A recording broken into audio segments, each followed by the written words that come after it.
Hey everyone, and welcome back to my channel. If you're new here, I'm Tara, a farmer from Northern California, and this channel is mainly about farming, but sometimes it's not. And today we are going on a field trip.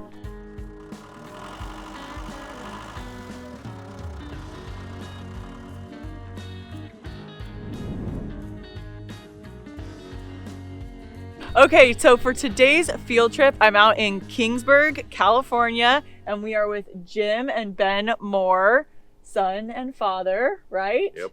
And we're going to talk about Jim's farming operation, and then when Ben came back to the farm, kind of what he started your own company, kind of including the farm, but not completely a farmer, right? Yeah, built from the farm. The experience came from the farm, but it's definitely something we've branched out in. Yeah. And taken what we had here and then built off of that. Okay, so Jim, how did you get into farming? Well, my dad was a farmer. My grandpa was a farmer, so I'm the third generation on this property. And they were farmers in Kansas. That's where they originally came from. That's where part of my family's from too. Kansas and Oklahoma. Yep. Yeah. That was turn of the century. So we've been around here for a long time. And then my dad ended up buying this ranch, or my grandpa bought this ranch during the Depression. So I went to Kingsburg High School, went to Reedley College, went to Fresno State, majored in viticulture, and that's what we mostly had, was mostly vines. We had a little bit of tree fruit as well, but now mostly Thompsons, and we're pushing most of those out. So it's, the viticulture degree got me this far, but that's a long ways. Yeah, that's a long ways. I mean, almost to the end. Yeah. Change is inevitable. So when the vines come out, do you have something else you're putting in right now? Or? Yeah, I've been planting almonds, and then been kind of, like this field behind us is, I planted corn last year, silage corn. I'm going to plant alfalfa, kind of let the soil rejuvenate a little bit, and then probably plant some type of vineyard here. Okay. I like to be able to see the mountains 5 times a year. Yeah. So. Yeah. So, other than farming, you also have done some stuff with composting, right? Yeah, I started having a little trucking business probably 25 years ago, and we'd haul grapes and just raisins, a few things like that. And then I branched out into compost and manure, and there's always a demand for that. And because farmers are trying to rebuild the soil, and if you take a crop away, you need to add something to replace it. And so started doing that, and then ended up starting to haul cull fruit for some of the packing houses. Started trucking the culls, and we started taking those to dairies. They would feed them. Okay. Because dairy feed was expensive, culls were cheap, and then the dairies have started going out of business, and so probably, I think I had 3 different places, 3 or 4 I would take them, and they've all disappeared. So I had to find something else to do with the culls. So we started mixing the culls with some manure and other stuff that I could get a hold of, and making compost out of it. So then I take that compost and put it back in the field. Yeah. Okay, so then Ben comes in. Yep. And you see all this fruit getting culled. So when you first came back to the farm, did you farm at first, or did you instantly start something different? Yeah. So you can give a little history on yourself. Yeah. So I grew up here farming with you, and your dad, my grandpa. Really enjoyed it. I've always liked working on the farm. It's something I've always wanted to be a part of. But I went to college and played some football, and then I went into the Army. And when I moved home from the Army, I came back, and I was going to drive truck with you and help farm with you, but you already had a driver. So I ended up going and driving truck on my own, and bought my own truck, and I was leasing raisin vineyards. So we'd still work together on quite a few things, but wasn't necessarily in the day-to-day of what you had going on here. And when you would get backed up hauling the cull fruit, I would come with my truck and help you haul and dump it out. And I remember every time we'd go haul a load, you'd hook up to the trailer, go into the tank, get a bunch of peaches out, take them home and eat them. And every time I was hauling one of those loads, I started thinking, there's got to be something else to do with this fruit than just dump it out and let it rot / compost it. And having been around farming, anybody that's around farming has seen kind of the cull fruit situation, and I feel like there's got to be something better to do with this? And after a couple years of thinking about it, that's what led me to start the Ugly Company, where instead of dumping that fruit out, we take it from the packing shed where it's still at the same hygienic standard as the fresh fruit that's going to the supermarket. It's just ugly or soft, or has some size issue or whatever. We take that and we upcycle it into healthy dried fruit snacks that we now sell all across the country. Yeah, so this is where they normally take the ugly fruit to get dumped out and wasted. I say wasted, but I guess they're still capturing some value because they're composting it, but in essence, 99.9% of it's wasted. But yeah, so this is where they makes the compost. I feel like I can see fruit over there. Yeah. Check it out. So your stuff never even comes here, though. No, It just definitely, goes straight from the packing shed's rejection pile to your place. Yeah, so the way it actually works is at the packing shed, when the fresh fruit's going to the right and getting boxed, the fruit that's being sorted out, it just goes back it gets rebinned. So it goes back to the bin that it came in. So it's still at the same exact hygienic standard as the stuff going to the fresh, as what's going to the grocery store. The only distinction is it was sorted out usually for a visual reason or a size reason is usually why it gets sorted out. Okay, so is this all plant matter here? Yes. Or is this also manure? There's some manure in it. There's some manure. Yeah. This is kind of the final product. That was last year's cull stuff, but this is a little different because there's no pits in this. Oh, how does that happen? Well, I separated. I put kiwis, persimmons, grapes. So you purposely picked certain fruits that didn't have pits. Well, I separate it when they bring it. Okay. I mostly haul cull fruit that has pits. Okay. And I have a different spot that I put that, but I have another guy that brings stuff from a packing house, and they do, it's packing houses, like the longer they can run, it's more efficient because you're using your equipment longer. And that stuff's expensive. I mean, a packing line, what, $1 million or sometimes more? It's more than that now, depending on what you're doing. Because it's all stainless, it's food grade, it's computerized. They have little electric eyes that can take out fruit just that doesn't look right or whatever. So anyway, I have them bring the stuff that has no pits, and then I mix it with some manure, and this is the best compost. Over the years, with trial and error, I discovered that you've got to have a spot for the juice to go. When the fruit starts to decay, the juice comes out of it. So you see there's kind of a pit here, kind of a hole. Yes. So we dump it and push it over, and then it juices. And a lot of times we'll suck the juice back out with a pump and put that on the compost because it's full of sugar and everything. And in order to compost something, you have to add moisture to it. Oh, okay. And then you have to turn it. Okay. So you might as well add moisture that has something in it. Right. So that's what we do. So you're able to kind of get the juice to go into one area and then reuse it versus having to add some other type of liquid. Yeah. Okay. So for context, when your trucks come in over summer, this is where you're dumping most of the fruit. So you dug a hole here, and this whole thing will get eye level with fruit. Yeah. It'll fill. So I don't know if I can see it in the camera, but it does go down like that a little bit. Ben could run over there and stand up. No, it's okay. I made a bet with one of his drivers to go swimming in it. I gave him $100. That was gross. It was disgusting.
Ben, how many pounds are you taking a year? Let's see. I calculated it out recently, and I don't have it off the top of my head now. You put me on the spot, but On the spot. A guesstimate? I don't want to misquote. I don't like misquoting, but I think last year. You can text me total- later. I can insert. Yeah, yeah. Do different numbers. With all the operations that we have going on at Ugly, last year we took, I think it was 2.5 million pounds of fruit. And how many pounds did you say were here? 7.5 million. 7.5 million here Yeah, for This compost. is just a small. yeah, And you took 2.5 million. yeah. Not from the compost yard. We No, took no, yeah, because yeah, it gets. yeah, But that's what I'm saying. So it's just like you took it before it even made it here, right. and still 7.5 million pounds. And like, how wide of an area? Do you have any idea how wide of an area this fruit is coming from? Because I know it's already at the packing shed. No more than 10-mile radius from right here. Yeah. That's crazy. So So within a 10-mile radius, we're talking 7, 8, 9, 10 million pounds Yeah. of fruit.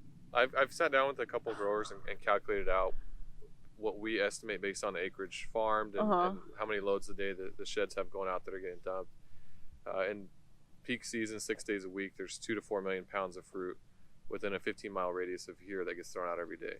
But yeah, so one of the main reasons larger companies aren't doing something like we're doing and using Ugly fruit is because with the supply is very volatile year over year per variety, depending on the weather, depending on the growing conditions, depending on the market, etc.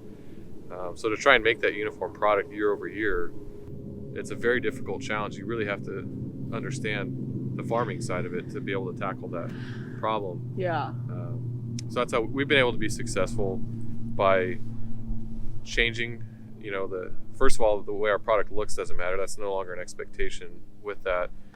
But when people buy our product, they know they're going to get a good, healthy tasting, a good healthy piece of dried fruit that tastes good. The varieties might be different, bag over bag, but it's going to be a good, tasty peach. So that allows us to use all these other different varieties that normally, if you're going to make a dried apricot, you're growing one specific variety, and you're going to harvest that one variety year over year to make that exact product. So it's definitely it's tricky. It's not without challenges. But if you're comfortable with the farming side of it, you can definitely, tackle a lot of those problems if you market it the right way, etc. Are you gonna turn some compost for us? Is that why you drove the big tractor over? You're gonna want to stand upwind. We have a. Okay, what's upwind? It's blowing this way. It's blowing this way. We have a saying in the manure business: you always load upwind. Can you guys guess what we're doing? Does anyone know what that is?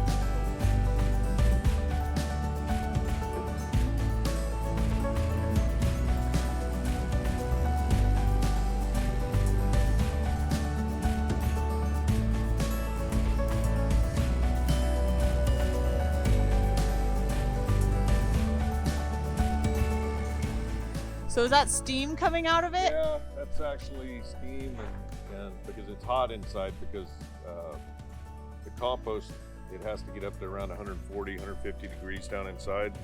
That's what the moisture, you need moisture, and then the microbes generate heat when they're digesting.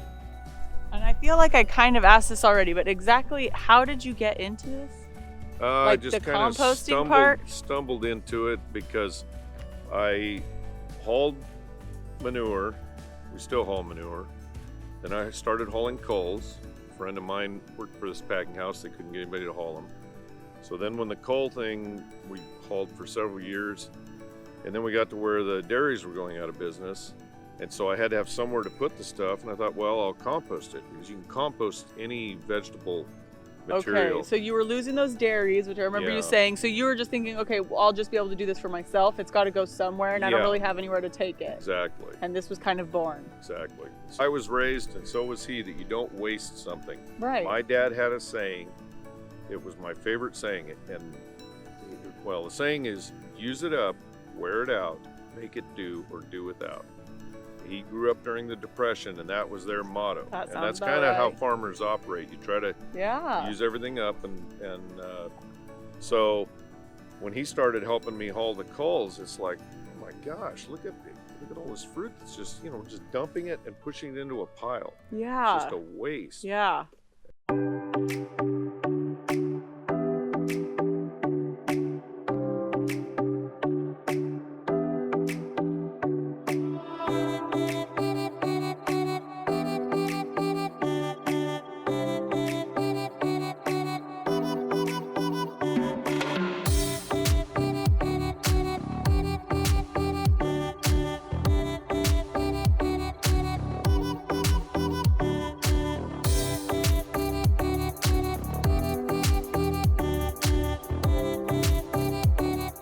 Okay, so we're out in a peach orchard. Do you get fruit from this? Do you know? Yeah, actually, this is one of the farms that goes to the package that we source fruit from. So the So we've- peaches that were on this tree, some of them made it into this bag, actually. Yeah, so we've got some of the products we're going to show you guys and tell you where you can get some for yourself. So let's see, what have you got? So right now we do 4 varieties of fruit. All of the fruit comes from right here in and around Kingsburg. We have our peaches, our apricots, our white nectarines, which are my personal favorite. I don't think I've ever had a dried white nectarine. Your mind's about to be blown. I'll let you try it right now. And we have our kiwis. Oh my gosh, I don't think I've had that either. Definitely Hey, the apricots the for sure, kiwis, I've had a lot. The kiwis are a love-hate thing. Some people absolutely love them because they're kind of sour, and some people they absolutely hate them. So it goes both ways. Okay. I like them because they kind of taste like a Sour Patch Kid to me. But Ooh. you know, if you don't like the kiwis, it's not gonna hurt my feelings because it's a total love-hate thing. So, Let's see that packaging. yeah. Did you design these yourself? Absolutely not. They're beautiful. That's a very, hello, I'm ugly. Beautiful on the inside. This could also spread body positivity. Yeah. Well, I kind of feel like we're tapping into some. There's this whole You have your expectation of story on outward- the back, huh? of outward visual appearance, all that, and we felt like let's emphasize the inner beauty of the fruit, the taste, which is what's really important, not the way it looks. And I think that we could use a little bit more of that across the board in our regular life. Yeah. So, Okay, so where is the best place for people to get this if they want it? so it depends on where you live. Okay. We're in grocery stores all across Southern California, Whole Foods, etc. You can always order it from our website. Okay. If there happens to be a store or natural foods place you'd want to stock it, then go to the manager and ask them if they'd stock it, and we'd be happy to put it in your store. Okay. Yeah, it's like I said, it's the whole. We have a list on our website of every store that we're in Oh, okay. across the U.S. So I'll put a link to your website in the description so people can easily find that. And then from their website, you can find if it's in a store near you. Yep. And if you happen to own a store and you want it, that helps too. Yeah. your email's on your website, right? Yep, definitely. Okay. I love it. you want to try some? Sure. The Okay. bags are refillable. There you go. These Okay. are the white nectarines. White nectarine. So it's like shredded fruit. Okay. Yeah. So the reason that we decided to shred it and dice it is because it makes it more of a versatile snack product. You like it? So good. I mean, dried fruit, just in general, Yeah, is so good. Especially with kids, they like it because it's truly Yeah. it's more of like kind of like a little fruit snack, little Scooby-Doo I also snack. feel like it'll last longer. There you can see. Yeah, Like so if they it's- were whole ones, you'd get through it really fast, probably. Yeah, and we were able to fit. We're trying to use prevent waste here and everything. You can get a lot more of a diced product in a bag than the whole product because it takes up more room. So Yeah. we actually have a lot less packaging that goes into it. Could be. Okay. Anyways, Okay. Apricots for sure. I've had. Yeah. We grow apricots, and I have a dryer at Mhm. home. This is delicious. So these apricots usually will taste different than the apricots you would buy that are grown to become dried fruit because Yeah, These they're are- like very. I don't know how to describe. usually I'd say they're a little tangier because they're just like I said, the varieties. These varieties were meant to go to the fresh market, so they're have a little bit less sugar and they're meant to last longer in storage. And you pick them earlier than what you would pick like a Patterson apricot. Ingredients: apricots. It's the only thing. All natural, non-GMO. Okay. So these are our peaches. Okay. Peaches. I love that they're shredded. This is gonna go perfect in my trail mix. I think the white nectarine is my favorite so far. Yep. So yeah, so the white nectarines and the peaches, the texture is pretty similar. Peaches are gonna be a little tangier because it's got that peach taste to it. But like my favorite is the white nectarine. I really can taste the peach too. Yeah. Like, I can taste the difference between every product really clearly. Yeah. Yeah, that was something I learned coming from the wine side of you. Everybody has like their wine palette of what kind of wine they like, whatever. Yeah. When we first got started, and I was spending a lot of time in the grocery store doing sampling with people. You'd have 5 people that would come up to the little booth.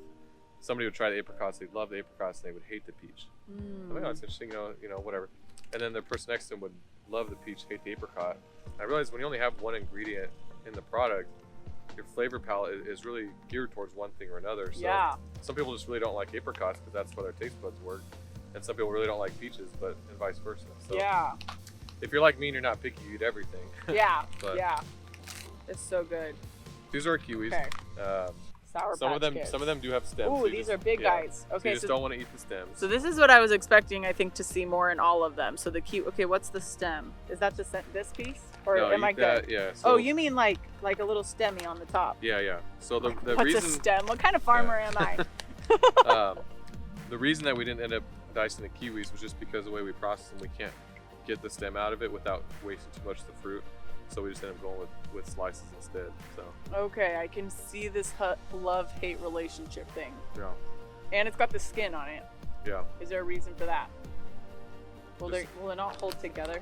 Like, I know some Yeah. people just eat the skin, and some people like will not Yeah. eat kiwi skin. For us, it just comes down to the way we process it.